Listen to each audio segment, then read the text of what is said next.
Coba lu bayangin guys, lu lagi asik-asik scroll internet malam-malam, lihat meme, lihat nonton video creepy, dan di otak lu itu semua cuma fiksi. Tapi gimana kalau algoritma internet pelan-pelan nyuci otak lu, ngerubah cerita fiksi itu jadi realitas, dan ngebisikin lu buat ngebunuh sahabat lu sendiri. Gila ini. Ini tapi beneran ada. Ya, karena hari ini gue mau ngebahas salah satu kasus paling mind bending di era internet modern di tahun 2014 ini. Ini bukan cerita hantu murahan, ini adalah kasus Slenderman stabbing tahun 2014. Kasus ini ada dua anak, di mana ada dua anak perempuan umur 12 tahun secara dingin dan terencana merusak sahabat atau menusuk sahabat mereka sendiri hingga 19 kali tusukan di tengah hutan. Motifnya apa? Untuk ngebuktiin pengabdian mereka ke monster internet fiktif ini bernama Slenderman. Secara logika lu pasti mikir, gila, gimana ceritanya anak 12 tahun bisa percaya sama monster internet nyata sampai berani ngebunuh. Nah, di sini kita bakal bedah tuntas. Kita nggak cuma bahas kronologinya, tapi bongkar fenomena gaib yang disebut dengan tulpa. Dan kita akan patahkan pakai pisau analisis psikologi forentik, echo chamber effect, dan kegagalan sistem hukum. Buckle up guys, teman-teman semuanya, kita kencangkan sabuk pengaman karena realitas kadang jauh lebih nyeremin dari fiksi.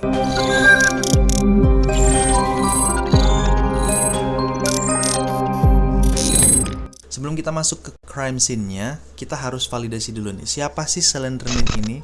Lucunya, monster ini lahir bukan dari mitos kuno, tapi dari sebuah forum internet bernama Something Awful di tahun 2009. Waktu itu ada lomba Photoshop bikin foto paranormal palsu. Nah, seorang user bernama Victor Surge ngedit foto anak-anak lagi main di taman. Terus di background-nya dia tambahin sosok tinggi banget, pakai jas rapi, tentakelnya ada di punggung, dan mukanya rata alias nggak ada wajahnya. Dan boom, lu tahu sendiri, internet went wild. Foto itu langsung viral dan komunitas internet mulai nulis ribuan cerita dikenal sebagai creepypasta tentang Slenderman ini. Mitosnya berevolusi nih, katanya dia suka nyulik anak, bisa bikin electronic glitch, dan lu bisa jadi proxy alias pelayannya kalau lu ngelakuin apa yang dia suruh. Sekali lagi gue tekenin, secara empiris Slenderman itu 100% fiksi buatan manusia. Tapi buat mereka berdua, anak dua perempuan ini di Wisconsin, Amerika Serikat, fiksi ini berubah jadi Tuhan mereka. Gila gak tuh? Yap, mari kita kenalan sama pelakunya. Ada Morgan Geyser dan Anissa Weier. Di tahun 2014, mereka berdua masih umur 12 tahun. Kalau lu lihat dari mukanya, ya mereka kayak anak SMP biasa. Tapi secara psikologis, mereka ngerasa terisolasi. Morgan ini anaknya agak awkward, susah bergaul. Dan Anissa adalah anak baru yang sering dibully. Waktu mereka temenan, bonding mereka tuh kuat banget. Tapi sayangnya beracun. Ya, mereka nemuin website Creepypasta Wiki. Dari situlah info madness dimulai. Algoritma nyuapin mereka cerita horor tanpa henti. Di otak mereka yang masih anak-anak ya, mereka ngerasa nemuin dunia yang ngertiin sama mereka. Saking terobsesinya, mereka mulai percaya sama konsep yang namanya tulpa. Di internet, tulpa dipercaya sebagai entitas atau monster yang awalnya cuma fiksi, tapi karena jutaan orang memikirkannya dan mempercayainya di internet, energi kolektif itu jadi bikin entitas tersebut jadi kelihatan hidup di dunia nyata. Nah, Morgan dan Anissa yakin banget Slenderman itu tulpa. Dan yang bikin merinding adalah mereka ngerasa Slenderman ngawasin mereka terus. Morgan bilang dia sering lihat Slenderman di kamarnya. Satu-satunya cara biar Slenderman gak bunuh keluarga mereka dan supaya mereka bisa diangkat jadi proxy atau pelayan eksklusifnya yang bisa tinggal di kastil Slenderman di hutan adalah dengan memberikan tumbal atau pengorbanan darah. Tumbalnya siapa? Sahabat mereka sendiri, yaitu Peyton Lettner. Yang bikin kasus ini jadi masuk ke ranah true crime kelas berat, ini bukan tindakan kekerasan impulsif. Berdasarkan data persidangan, Morgan dan Anissa ini udah ngerencanain pembunuhan ini selama berbulan-bulan. Secara sistematis, tanggal 30 Mei 2014, mereka ngadain nginep bareng buat ngerayain ulang tahun Morgan ceritanya. Dan korban, si Peyton Lettner ini diundang juga.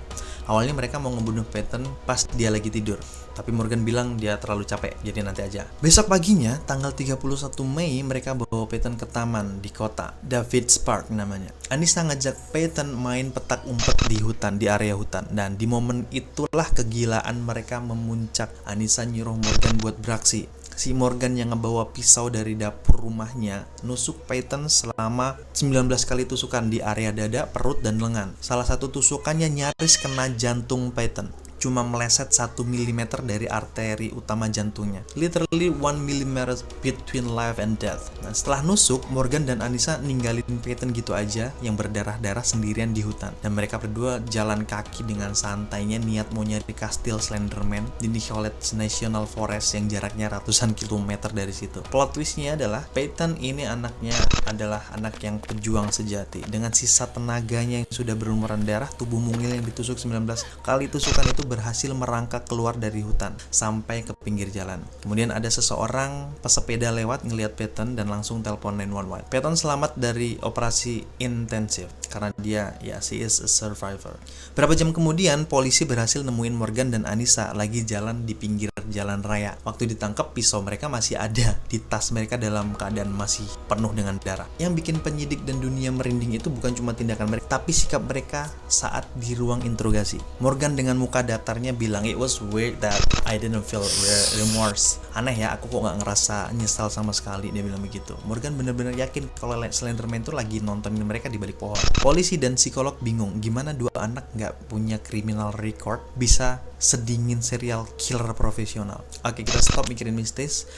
Ini saatnya kita pakai CEO mindset. Kita bedah pakai data forentik dan psikolog.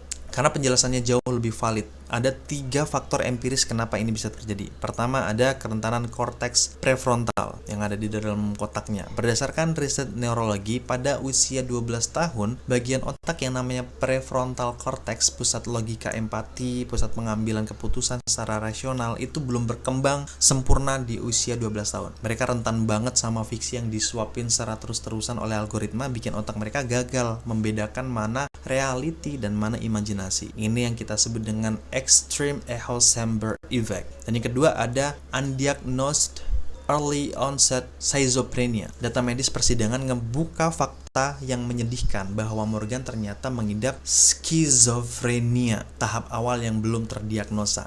Dia beneran ngalamin halusinasi visual dan auditori. Di matanya Slenderman itu beneran ada, dan dia lihat juga dan dengar suaranya juga kadang. Ayah Morgan juga ternyata pengidap itu juga, skizofrenia itu tadi. Jadi ada faktor genetik yang kuat terpicu oleh paparan creepy konten berlebihan. Faktor ketiga yaitu, ini bacanya apa ya? Folia Dux, Shared Psychotic Disorder. Nah, pertanyaannya, Anissa kan nggak punya skizofrenia ini, kok bisa dia ikutan bunuh? Di ilmu psikiatri ada istilah folia yang ini tadi, folia Dux atau delusi kebersamaan. Karena Anissa sangat terisolasi dan hyper attached, terlalu nempel sama Morgan, jadi akhirnya terinfeksi oleh delusi Morgan. Mereka berdua bikin feedback loop di mana kegilaan yang satu divalidasi sama yang lain. Mereka masuk ke dalam bubble realitas mereka sendiri.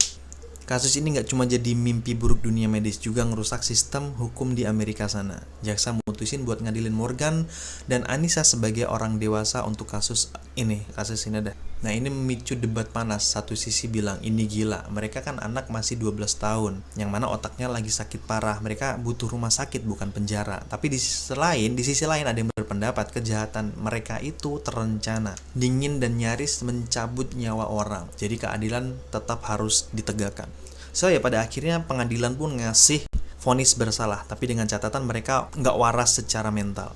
Morgan divonis maksimal 40 tahun di institusi mental atau rumah sakit jiwa, dan Anissa pun divonis 25 tahun. For your information, tahun 2021 Anissa udah dapat pembebasan bersyarat dengan pengawasan yang ketat, sementara Morgan masih dirawat.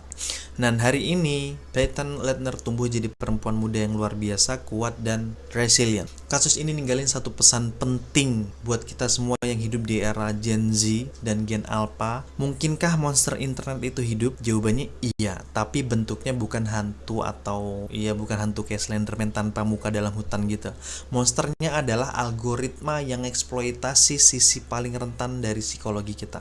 Kemudian monsternya adalah isolasi sosial, apalagi monsternya adalah pengabaian terhadap mental health anak di sekitar kita. Slenderman mungkin fiksi, tapi damage yang dibikin oleh fanatisme internet itu nyata secara empiris. Kasus ini jadi tesis pahit bahwa era digital kita butuh lebih sekedar koneksi wifi, kita butuh koneksi ke realitas dan empati manusia. So, gimana opini lu soal kasus ini? Apakah sistem hukum udah adil buat ngadilin mereka sebagai orang dewasa, atau algoritma internet yang harusnya ikut disalahkan?